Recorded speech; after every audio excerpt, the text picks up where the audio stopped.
Napalaban ng veteranang aktor na si Nino Mulak sa kanyang post ngayong umaga. Sinabi nitong inumpisahan nyo, tatapusin ko. Tila tinutukoy nito ang mga kumakalat ngayon ng balitang di umano'y ang kanyang anak na si Sandro Mulak ay ginalaw ng dalawang independent contractor ng GMA7 matapos ang ginanap na GMA Gala. Wala pang kumpirmasyon kung ang bagong aktor nga ang tinutukoy sa mga balitang naglalabasan ngayon. Ngunit kung pagbabasehan ang mga naging post ng mag-amang Nino at Sandro sa kanilang social media, tila kumpirmasyon ito ang batong aktor nga ang tinutukoy. Samantala, sa bagong post naman ni Sian Gasa ay sinabi nitong si Sandro Mulak ang ginawa ng hindi maganda ng dalawang independent contractor ng GMA. Sa bagong post ni Sian, binahagi nito ang umano'y ginawa kay Sandro Mulak. Ang chismis ay ito palang pamangkin ni Aga Mulak ay inaya sa isang after party noong GMA Gala.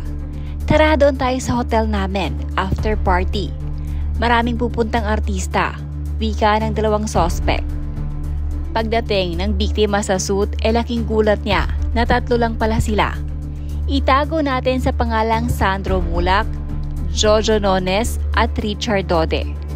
Bilang mga executive ng GMA7 at bilang close friend ni Big Boss Annette Gozon, hindi makasibat ang Sandro bilang respeto sa dalawa.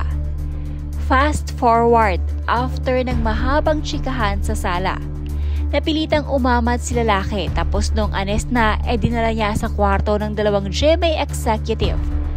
Doon na nangyari ang malagim na krimen. Matapos pumutok ang issue sa bansa, agad-agad na dininay ng GMA7 si Richard at Jojo. Sila daw ay mga independent contractor lamang. Kapag may nagawang krimen, ang tawag doon ay independent contractor. Pero kapag nakasungkit ng parangal o gantimpala, ang tawag doon kapuso.